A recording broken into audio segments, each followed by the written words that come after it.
할렐루야. 지난 한 주간도 하나님 은혜 가운데 평안하셨습니까? 여러분 이제 얼마 안 있으면은 이제 오는 수요일인가요? 6월 1일에 지방자치단체장 선거가 있습니다. 선거에서 가장 중요한 게 뭐냐고 꼽을 수 있다면 바로 선택이 아닌가 싶습니다. 물론 이번 선거의 선택도 중요합니다만 우리는 일상생활에서 선택이란 것을 참 많이 하고 살아가요. 아침에 일어나서 화장실을 먼저 갈까? 양치를 먼저 할까? 물론 습관처럼 많이 하시는 일이겠지만요. 그리고 아침에 차를 끌고 나갈까? 아니면은 대중교통을 타고 나갈까? 에이, 한 5분 정도 더 자고 다음 차 타고 가자. 뭐 일상생활에서 뭐 항상 일어날 수 있는 게 바로 선택이 아닌가 싶습니다. 우리는 살아가면서 참 많은 것을 선택합니다. 선택이라는 것은 제가 방금 말씀드린 것처럼 우리의 실생활에서 일반적으로 하루에도 수십 번, 수백 번이 일어납니다. 아니면 윤리, 도덕 등에 있어서 내 가치관에 있어서 어떤 선택을 할지 고민하기도 하고 갈등하기도 합니다. 이것처럼 선택은 우리 인간의 삶에서 미치는 아주 결정적인 중요한 요소 중에 하나입니다.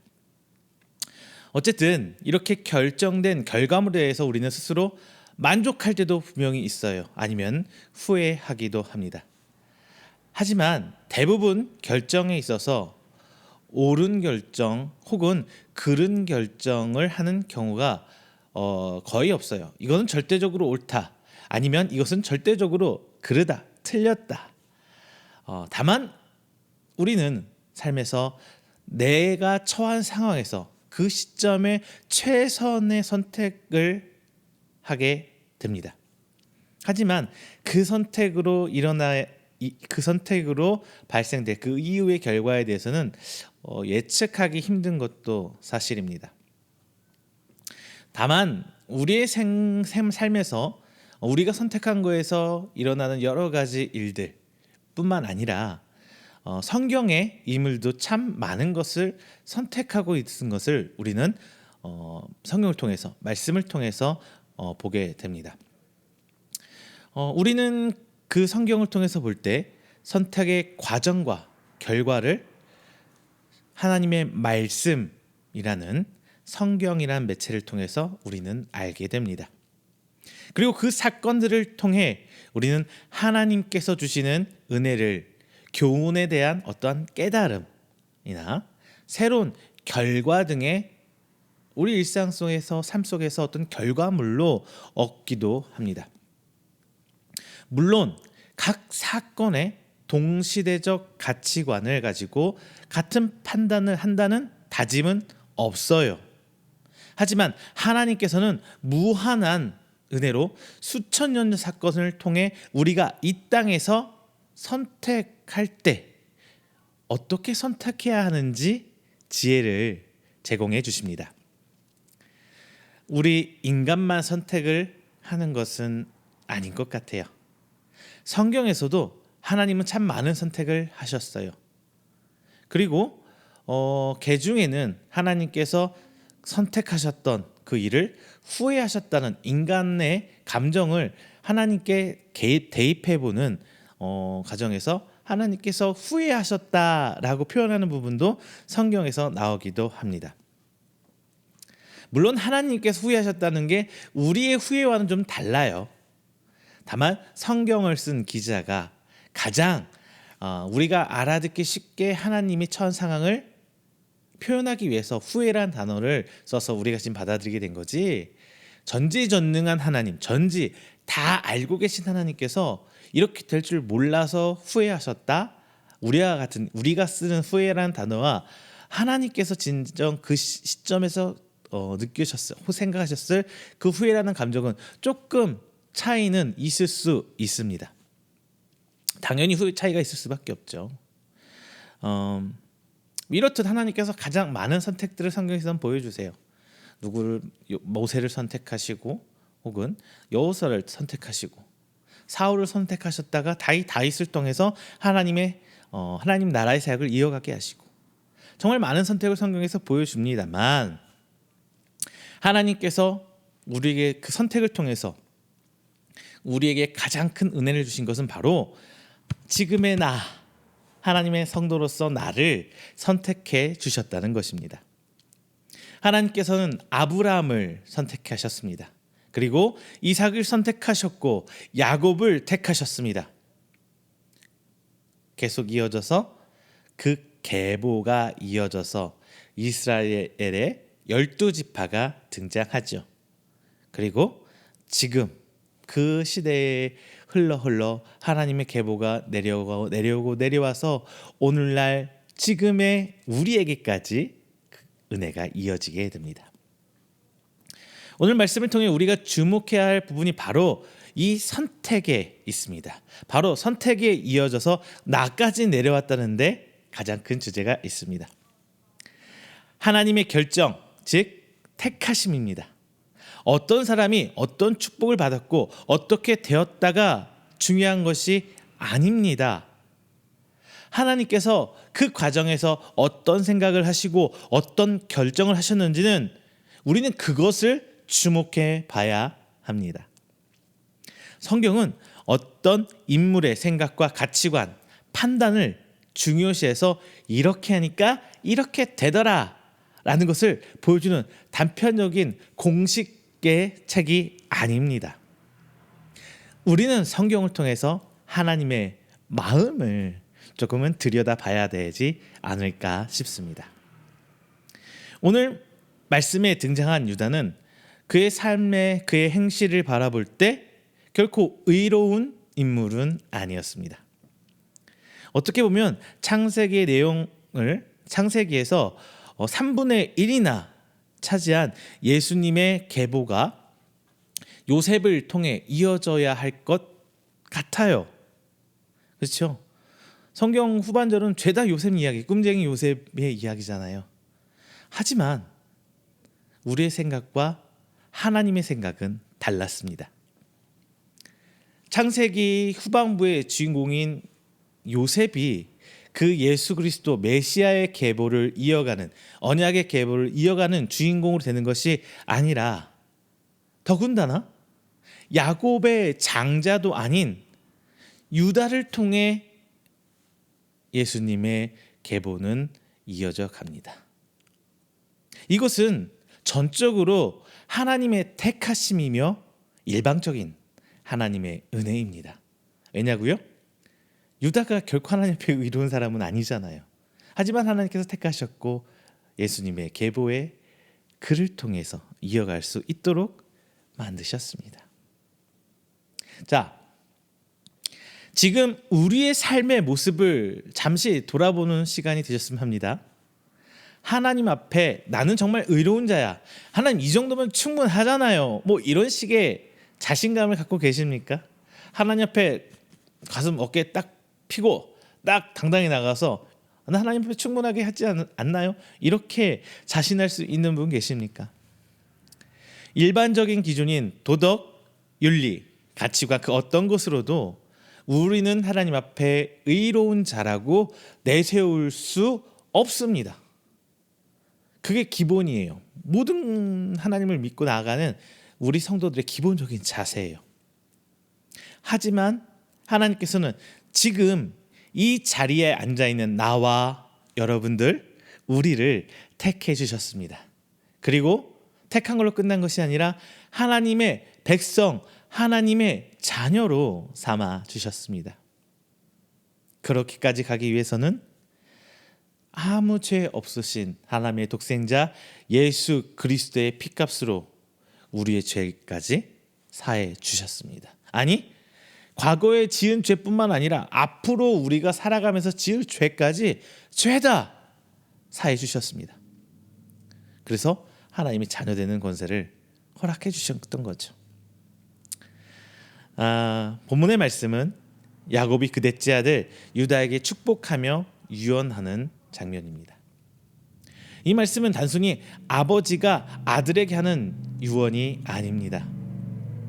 하나님께서 앞으로 하실 인류를 향한 구원의 계요가 바로 이 야곱이 유다에게 하는 축복의 과정, 그 말씀 가운데 세세세세세세히 담겨져 있습니다.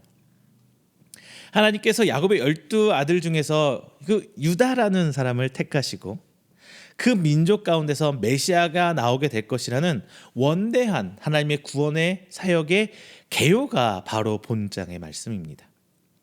또한 메시아를 통해 누리게 될 성도의 평화와 풍요까지도 담고 있는 말씀이 바로 창세기서 뒷부분에 나와 있는, 특히 이제 야곱이 유다에게 축복하는 장면입니다. 자, 이제 하나님의 택하심의 흐름을 우리 조금은 짚어가면서 어떻게 우리에게까지 그 택함이 내려올 수 있었는지, 그리고 그 큰 은혜를 함께 말씀을 통해 이 시간 나누면서 함께 은혜 나눠보도록 하겠습니다. 먼저 첫 번째는요, 하나님께서는 개인을 택하셨습니다. 하나님께서는 나를 택해 주셨습니다. 하나님께서는 오늘 이 시간 예배드리는 여러분 하나하나를 호명하여 택해 주셨습니다. 오늘 본문에 나와 있는 유다에 대해서 알기 위해서는 먼저 창세기 38장의 말씀을 우리가 조금 더 살펴봐야 될 것 같습니다. 38장은 유다의 인생 중에 한 편의 에피소드예요. 한 편의 단막극 같은 장면이거든요. 하지만 38장의 사건을 통해서 유다의 신앙의 상태와 그 계보가 이어지는 방법을 우리는 볼 수 있습니다. 38장 이야기를 보면요, 시아버지 유다와 큰 며느리 다말 사이에 있었던 어떤 부적절한 일이에요. 쉽게 말하면 우리 식대로 말하면은 부끄러운 불륜의 장면이 바로 창세기 38장의 말씀입니다. 뭐 하나님의 계획이 어쩌다, 유다와 다말이 어쨌다, 다말이 왜 그랬냐, 뭐 이렇게 그를 막 대변하기 위해서, 그 사건을 어떻게든 정당화하기 위해서 여러 말이 나올 수 있어요. 하지만 그 어떤 논리로도 그들의 행동 그 자체를 정당화 시킬 수 없습니다. 그리고 세겜 사람들을 몰살한 사건, 창세기 34장에 나온 사건이죠. 그리고 요셉을 노예로 팔아버린 사건, 창세기 37장 말씀입니다. 이 사건들과 함께 야곱의 아들들의 어떤 도덕적인 부패, 그들의 심성이 하나님 앞에 결코 의롭지 못하다는 것을 어느 정도 보여주는 측면이 아닌가 싶습니다. 자, 그럼에도 불구하고 오늘 창세기서에 자세히 기록되었다는 것은 무엇을 의미할까요? 왜 우리들 누군가의 무슨 사건을 얘기해 줄 때 나 부끄러운 장면은 쏙 빼고 내가 유리하게끔만 얘기하는 게 보편적인 우리 사람의 보통 심리 아닌가요? 그렇다면 성경은 하나님이 기본적으로 성령의 감동을 쓰게 하셨지만 기본적으로 쓴 건 인간이란 말이에요. 그러면은 인간 짧은 생각에 하나님 일을 전달하는 데 있어서, 하나님 사역을 기록하는 데 있어서 부끄러운 거는 빼고 쓰는 게 당연하겠죠. 그런데 왜 굳이 이 부끄러운 장면들을, 특히 유다와 다말의 불륜 장면을 왜 성경에서 굳이 기록해 놓고 있을까요? 이 이야기는 많은 것을 시사합니다. 하지만 그 중에서 무엇보다도 중요하고 강조되는 것은 유다가 형제들을 통치하는 권한을 상속받을 것을 은밀히 슬그머니 보여주고 있다는 데 있어요. 창세기 37장 이야기에서 요셉의 이야기가 시작되면서 마치 요셉이 아브라함과 그리고 이삭과 다음 야곱의 대를 이어서 차기의 그 시대적 장자권을 이어갈 듯한 분위기, 뉘앙스를 스물스물 막 성경에서 분위기를 보여줘요. 그런데 일시적으로 유다의 이야기가 그 사이에 확 들어가 있는 거예요. 유다의 이야기가 이미 요셉을 제외한 나머지 형제들의 이야기는 성경에 쏙 빠졌거든요. 그래서 주인공 이제 이야기의 시점이 야곱에서 형제들 배경을 이야기하다가 요셉으로 확 넘어가고 있었단 말입니다. 그런데 그 사이에 유다가 딱 하고 등장해요. 유다의 사건. 이것은 이 유다의 이야기는 앞으로 유다 지파가 야곱의 자손들 중에 으뜸갈 장자권을 이어갈 것을 시사한다고 우리는 생각할 수 있습니다. 왜 시시콜콜한 이야기가 왜 나오겠어요? 유다가 앞으로 중요하게 그 시대적 상황에서 중요한 위치를 차지할 것을 우리는 성경을 통해서 유추해 볼 수 있는 겁니다. 물론 이랬다 해서 바로 알 수 있는 게 아니라 결과적으로 다 알고 나니까 이야기가 그래서 있었구나라고 생각할 수 있다는 거예요. 비록 르우벤이라는 큰 아들이 있어요. 하지만 요셉 이야기를 자세히 들여다보면은 요셉을 제외한 형제들 중에 유다가 가장 장자의 위치로서 어떤 리더의 위치로서 올라가는 것을 우리는 확인할 수가 있습니다. 하나님께서는 이것처럼 먼저 유다를 택하셨습니다. 유다는 결코 하나님과 가까이 하는 사람은 아니었던 것 같아요. 이방 민족과 혈연을 맺지 않으려고 한 아브람, 이삭, 야곱과는 다르게 유다는 이방 민족과 결혼을 합니다. 이방 민족을 선택했어요. 그리고 세 자녀를 두었습니다.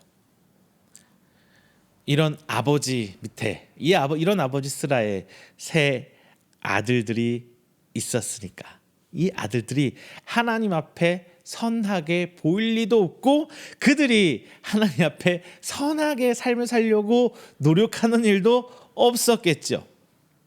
그래서 결국 두 아들은 하나님 앞에 그 죄를 책망받으며 죽게 됩니다.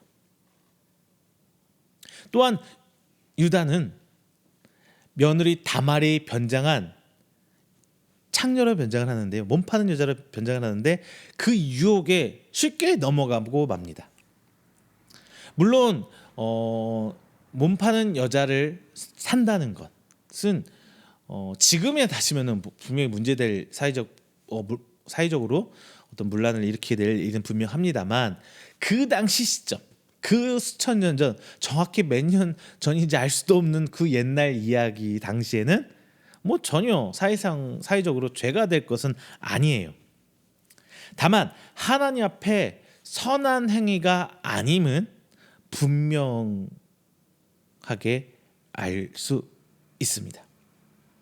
여기서 짚고 갈 문제는 창세기 38장에서 양털 깎으러 딥나로 가는 일이 나옵니다. 이것은 이민족이 우상을 섬기던 일종의 축제라고 합니다. 즉 유다는 정확하게 야곱의 혈통을 이어가면서 그 장자권 리더십을 하나님 앞에 인정받는다기보다는 하나님이 그를 리더로 세워놓고 있는 상황이지만 정확하게는 하나님을 잘 섬기고 하나님만 따르던 사람이 아니었다는 것을 우리는 성경을 통해서 알 수 있습니다. 그럼에도 불구하고 하나님은 오늘 본장의 말씀에서 유다에게 엄청난 축복을 해 주십니다. 엄청난 축복을 해주세요. 또한 창세기 38장에서 다른 주인공이 한 명 더 등장합니다. 바로 다말이라는 여인입니다. 이 다말은요 유다의 큰아들 장자 엘이라는 사람이 있는데 이 엘의 부인입니다. 그리고 다윗 왕과 예수 그리스도의 계보를 잇는 베레스의 어머니가 됩니다. 다말은 역시 이방 여인으로 하나님을 향한 어떤 그가 하나님을 향한 신앙의 행위라든가 믿음의 행위들이 성경에 나타나 있지 않아요. 그녀는 자신 남편 엘의 대를 이어야 한다는 강한 신념만 성경에서는 보여주고 있습니다. 이것이 바로 시아버지에게까지 동침하면서 그 불륜을 일으키면서까지 자녀를 낳으려는 행위에서 드러납니다. 하지만 결정적으로 하나님께서는 다말을 택하십니다. 그래서 예수 그리스도의 계보로 들어간 여인 중에 하나로 삼으십니다. 우리는 여기서 마태복음 5장 13절에서 16절 말씀 산상수훈을 한번 떠올려 봐야 될 것 같아요. 예수님의 산상수훈 말씀 중에서 소금과 빛에 대한 어떤 비유적 교훈입니다. 특히 14절 말씀부터는 빛에 대한 이야기가 나옵니다. 인간은 하나님의 형상을 따라 지음받았기 때문에 빛의 본질을 입은 상태예요. 내 안에는 빛의 본질적인 특성이 들어가 있어요. 하나님의 은혜를 입음으로 말미암아서요. 그리고 그 빛이 어떻게든 자기 멋대로 살아가지만 그 빛을 숨기지 못하고 표출될 때 비로소 등불로서의 역할, 빛으로의 역할을 감당할 수 있게 됩니다. 이때 하나님께서는 그 등불을 등경 위에 올려놓게 되는 것이에요. 우리는 스스로 어떤 이유로든 하나님으로부터 올림을 받거나 높아지는 것이 아닙니다. 내 안에 하나님께서 넣어주신, 내 안에 계신 성령님께서 막 일하심으로 내가 어쩔 줄 몰라 할 때 내 하나님을 향한 사랑이, 하나님을 향한 열정이, 하나님을 향한 믿음과 신앙의 그 뜨거움이 어쩔 줄 몰라 분출될 때 하나님께서는 비로소 이때야 하고 그 밝은 등불을 등경 위에 올려놓으신다는 겁니다. 주인이 종을 불러 일을 시킬 때 왜 이 종이어야 합니까? 왜 나여야 합니까? 라는 질문은 종이 주인한테 할 수 있는 질문 아니에요. 우리 그런데 이런 질문 하나님께 많이 하죠. 특히나 어렵고 힘들 때, 연단의 과정 속에 있을 때 하나님 왜 나여야 합니까? 왜 내가 이런 고난을 받아야 합니까? 저도 그 질문 많이 했어요. 사역을 하면서 목회자의 길을 걸어오면서 기회를 개척하면서 하나님 왜 나한테 이런 고난과 이런 어려움을 주십니까? 왜 나여야 합니까? 그런데 그 질문하면 안 돼요. 왜? 우리는 종이죠. 기본적으로는 종이에요. 종이 주인에게 어떻게라는 질문을 할 수 있지만 왜라는 질문을 하면 안 되는 거거든요. 종은 행하는 거지 생각하는 게 아니에요. 계획과 생각은 주인이 하는 겁니다. 나는 단지 주인의 말에 순종하면 되는 거예요. 이와 마찬가지로 하나님께서 누구를 선택하느냐는 절대적 하나님의 권한입니다. 그것을 우리가 나서서 왈가왈부하실 수가 없어요. 왜 저 사람은 택하고 왜 저 사람은 저렇게 해놓고 어린 아이가 무슨 죄가 있느냐, 저 사람들이 뭐가 무슨 죄가 있어서 저렇게 성경을 통해서 볼 때 왜 저 아이들이 저 사람들까지 죽여야만 합니까? 왈가왈부할 수 없어요.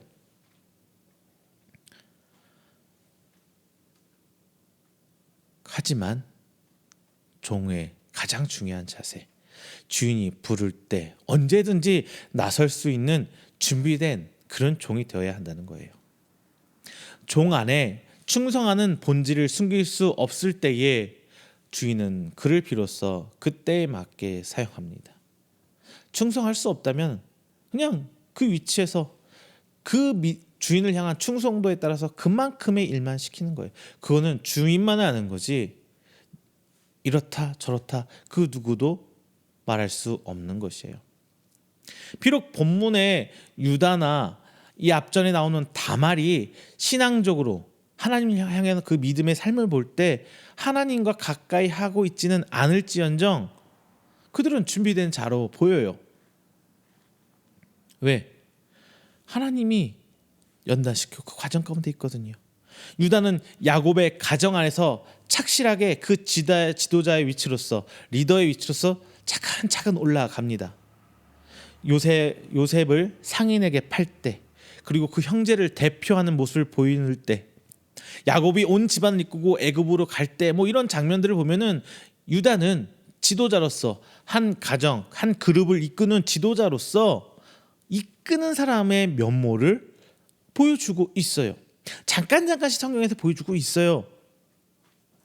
또한 다말은 비록 이방 여인일지언정 가정의 어머니로서, 어미로서 대를 잇겠다는 분명한 의지와 또 그런 상황에서 자기의 자존심과 모든 것을 치부까지 내려놓으면서 아들을 낳으려는 그 자세를 통해 어떤 다말이 책임감을 완수하는 그 모습을 분명히 보여줍니다.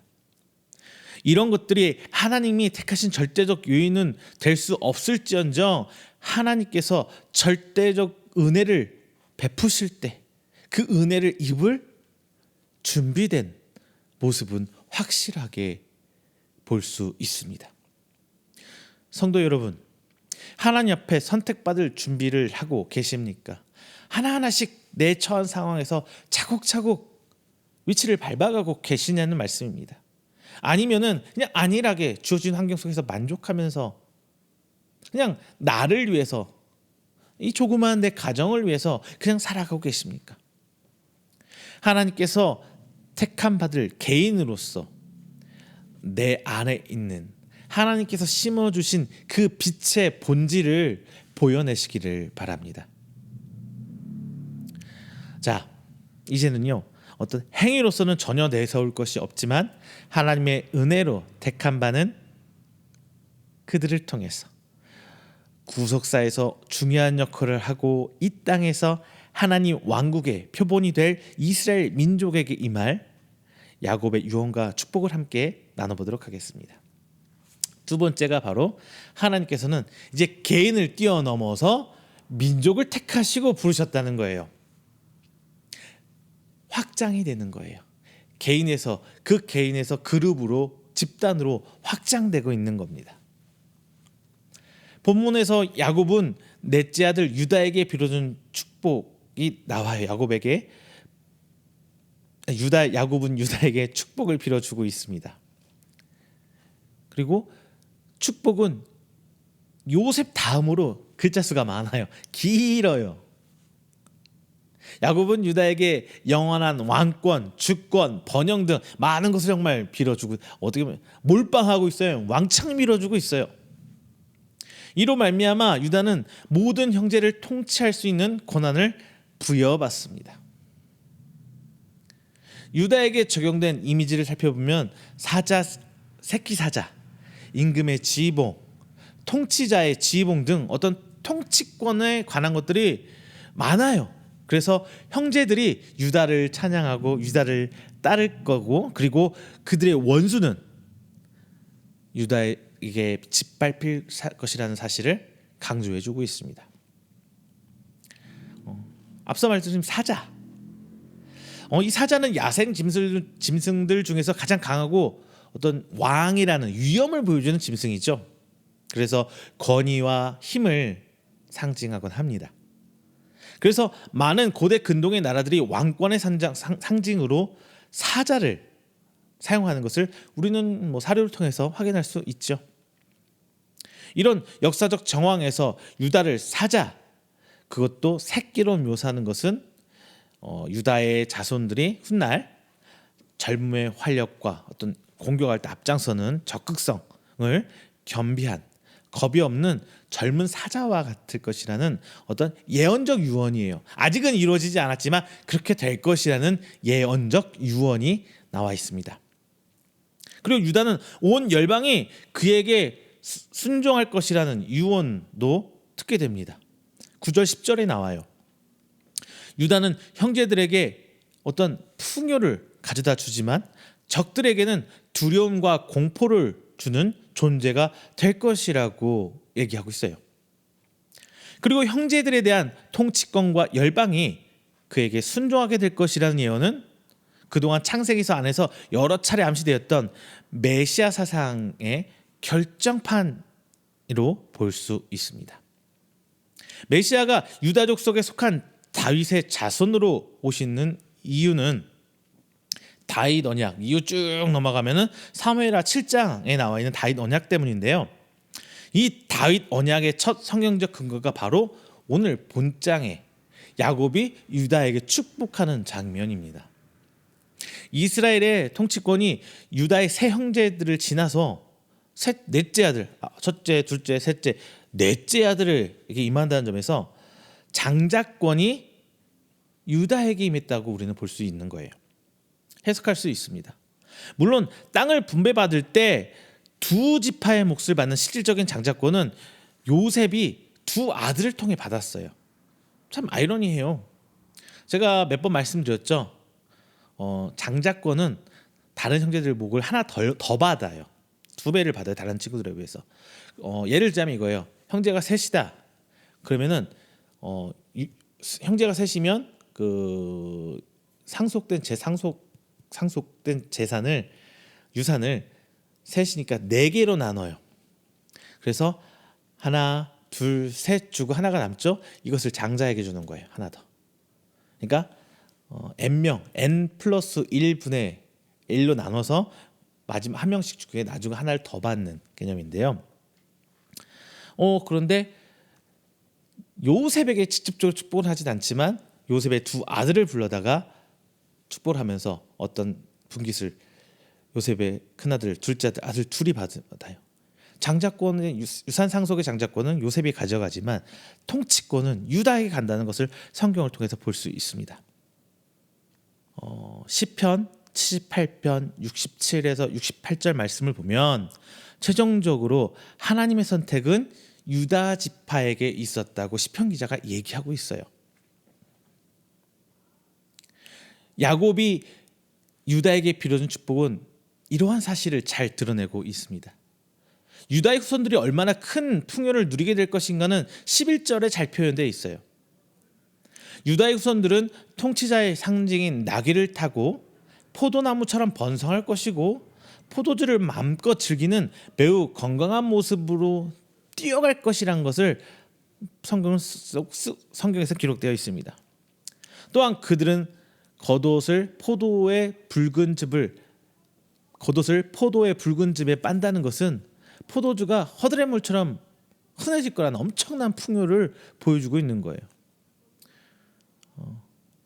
단순히 성경을 문자적으로 이해하면 답이 안 나오는데 그 써여진 그 안에 들어있는 컨텍스트를 찾아보면 그렇게 받아들일 수 있어요. 이러한 축복은 단순히 유다에게만 주셨던 것이 아닙니다. 오래전부터 이어온 하나님의 축복의 계보가 있어요. 하나님께서는 아담과 하와에게 자손 창대의 복을 주셨어요. 창대한 자손을 낳게 될 거란. 이 축복은 창세기 안에서 거듭 반복되어 야곱의 때까지 이르렀습니다. 그런데 선조들의 삶을 살펴보면 그 야곱의 선조들은 이 축복을 감당하기에 너무 무기력하고 무능했음을 성경을 통해서 드러나고 있어요. 몇 살에 결혼해서 몇 살에 죽었더라 한 줄로 끝나는 사람은 정말 무능했다는 거거든요. 기록할 게 없다는 거예요. 아무것도 하나님 앞에 기록된 게 없다는 건데 이런 축복 그런 상황을 볼 때 아브라함 이전의 선조들은 그런 야곱이 받은 그 축복의 계보를 이어가지 못했다는 데 있어요. 무능력한 상황. 그들은 이 하나님의 축복을 계속 위험에 처하게 했습니다. 특히 아브라함과 그 아들 이삭이 아브라함 아내 사라 그리고 이삭의 아내 리브가를 여동생이랑 속이는 장면, 둘 다 똑같이 누가 아브라함 아들 아니랄까봐 이삭도 그 똑같은 사건이 일어나거든요. 그래서 계보가 끊어질 뻔한 사건이 또 있습니다. 그리고 야곱도 세겜 땅에서 히윗 사람들과 합하려고 하면서 하나님의 민족을 끊어지게 할 뻔한 적도 있어요. 오늘 본장 유다 역시 창세기 38장의 사건처럼 어떤 다말의 자존심까지 다 내어 던진 얼굴 다 내어 던지고 모든 것 바닥까지 내려서 나는 이 집의 대를 이어야 된다는 그런 결정적인 어떤 상황이 아니었다면 유다를 통한 하나님의 민족의 계보는 어떻게 보면 끊어질 수도 있는 상황이었어요. 이스라엘 자손에게 주어진 자손 창대와 땅의 약속은 단순히 인간에게 주어진 축복으로 끝나는 것이 아닙니다. 이 축복은요, 그 땅을 젖과 꿀이 흐르는 땅을 주신다는 그 땅의 약속은요, 단순히 인간이 준 게 아니라 오실 메시아와도 연관이 있고 하나님 마지막 때 도래할 하나님 나라와도 연관이 있는 창세 때부터 준비된 하나님의 약속인 거예요. 계속되는 하나님의 선택과 창세기 3장 15절의 원시복음을 통해 강조되는 것은 바로 이 축복의 계승자를 통해 메시아가 오실 거라는 거거든요. 그래서 축복을 이어받은 그 축복의 계보를 이어받는 자는 후손들이 번성하여 장자권의 대를 통해 장자권이 그 대를 이어가면서 문제없이 전수하게 해야 될 의무가 있는 거예요. 그리고 이것은 하나님의 인류를 구원하기 위한 태초의 아담과 하와가 타락함으로써 모든 인간이 죽을 수밖에 없는 상황이 발발한 상황에 대해서 하나님께서 인류를 구원하기 위한 그 원대한 그 하나님의 사역과도 직접적인 연관이 있습니다. 하나님의 축복은 한 개인의 풍요로움, 한 개인의 넉넉함, 한 개인의 물질적인 많이 쌓아놓고 올라가는 것을 이런 풍요로움을 주려고 한 것이 아니에요. 하나님의 왕국을 이루는 초석이 되는 어떤 기틀을 구성하기 위해서 하나님께서 축복해 주시고 그리고 그의 계보를 이어가게 해주시면서 자손을 창대케 해주시는 데에 목적이 있어요. 그리고 그 왕국이 하나님의 왕국이 들어설 땅에 그 땅에 대해서 축복을 하시면서 하나님의 왕국의 궁극적인 번영에 하나님 목적이 있는 거예요.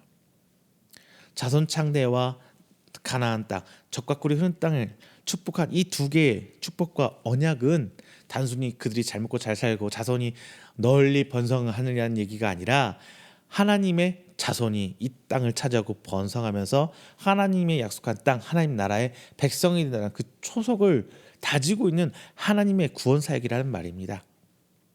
비록 하나님께서 택하신 나 하나지만 개인이지만 나를 위한 은혜가 아니다는 것을 우리는 기억해야 합니다. 지금 내가 받아 누리는 이 모든 은혜는 나를 통해 이어져 가야 할 하나님 왕국을 위한 축복의 계보임을 우리는 기억해야 돼요. 나의 문제를 위해서 하나님을 사용한 것이 아니라 하나님께서는 그 상황까지 하나님의 계획하신 가운데 이어가시면서 하나님의 원대한 하나님 나라와 그들의 백성의 구원의 사역이 이어져 가고 있다는 것을 기억해야 돼요. 잊어버리면 안 돼요. 정말 중요한 거예요. 지금 나 하나의 선택으로 말미암아 내 삶에서 내가 무언가를 선택해서 이렇게 해야지 저렇게 해야지라는 그 선택을 통해서 자칫 잘못하면은 하나님의 계보가 끊어질 수 있다는, 하나님의 축복의 혈통이 끊어질 수 있다는 것을 우리는 명심해야 합니다. 하지만 나를 통해 이어질 하나님 왕국의 계보는 분명한 하나님의 직접적인 간섭함 아래에 있다는 것 또한 사실입니다. 예수님의 초림으로 인해 이 하나님의 축복은 혈연이 아니라 복음이라는데, 복음이 된다는 어떤 중요한 매개체가 변환이 되었어요. 혈연에서 복음으로. 우리가 이어야 할 민족의 계보는 복음의 전파, 즉 전도를 통해 이어져 나가는 겁니다. 이 과정은 하나님의 긴밀한 간섭함이 분명히 존재합니다.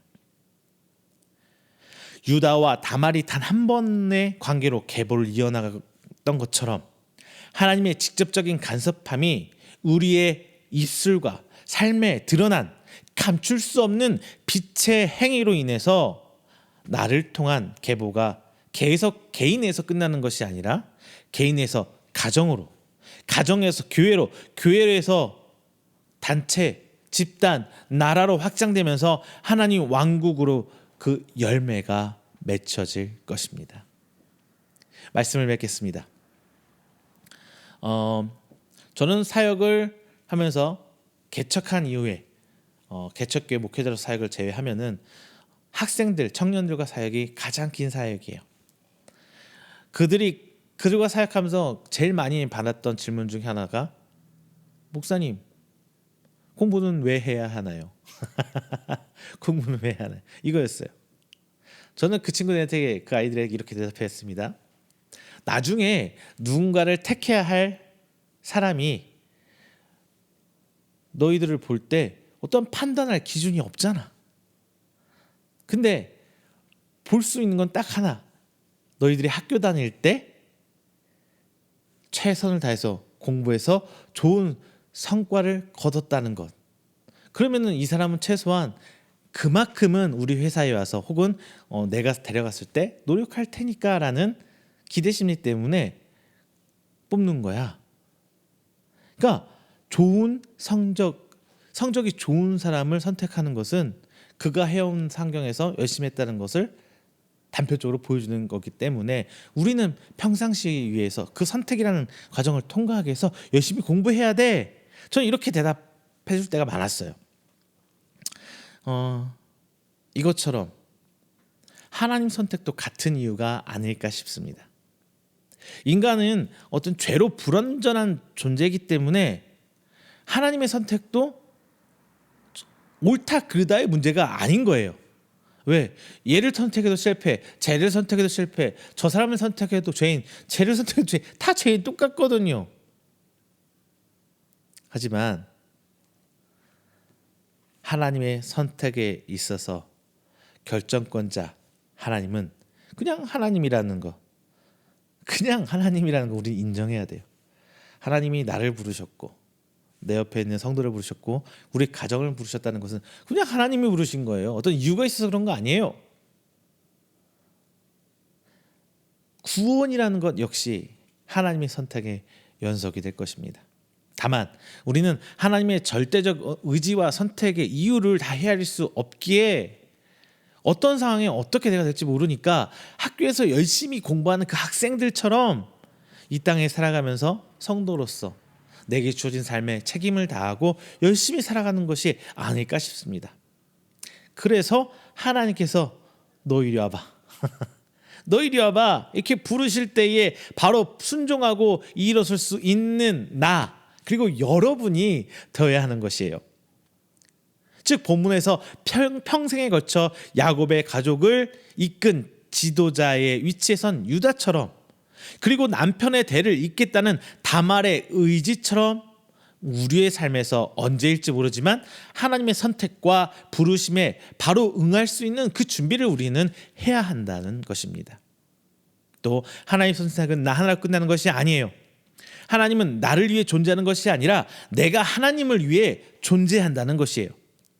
나를 위한 자손 창대의 축복과 땅의 축복이 아니라 하나님의 왕국을 위한 자손 창대와 땅의 축복이라는 것을 우리는 기억해야 합니다. 그래서 나는 본장의 축복을 이어가는 한 사람이 되어야 합니다. 하나님의 선택을 받은 자의 축복은 본장 10절 실로가 오시기까지 누릴 수 있다고 합니다. 실로라는 단어의 해석은 여러 가지가 있어요. 하지만 분명한 것은 하나님께 속한 것이 오시기까지, 즉 메시아 되신 예수님이 다시 이 땅에 오실 때까지가 우리가 생각해야 할 최종적인 해석입니다. 예수 그리스도의 초림을 통해 1차적인 그 완성은 이루어졌지만 궁극적인 완성은 바로 재림하실 예수님입니다. 바로 알아야 할 것은 이 축복은 끝난 축복이 아니라 지금 이 순간에도 우리를 통해 계속 이어질 축복이라는 것입니다. 과거의 한 사건이 아니라 지금도 이어지고 있고 앞으로 이어져서 예수님 다시 오실 그때까지 이루어져야 할 하나님의 계보이고 하나님의 언약이며 하나님의 축복입니다. 하나님께서 행위로는 어떻게는 선택을 받을 수 없지만 예수 그리스도의 은혜로 말미암아 택함 받은 나는 다시 복음의 전파를 위해 소금과 빛의 본질적 역할을 우리는 다 해야 합니다. 그래서 다시 나로 말미암는 가정과 교회와 민족이 하나님 축복 가운데 계속 이어져 갈 수 있을 것입니다. 이 자리에 함께 예배드린 여러분, 비록 온라인이지만 말씀을 함께 들으며 아멘하고 계시는 성도 여러분, 우리는 하나님께 택함 받은 은혜로운 개인이고 택함을 받아 그 민족을 이룰 근간이 바로 우리입니다.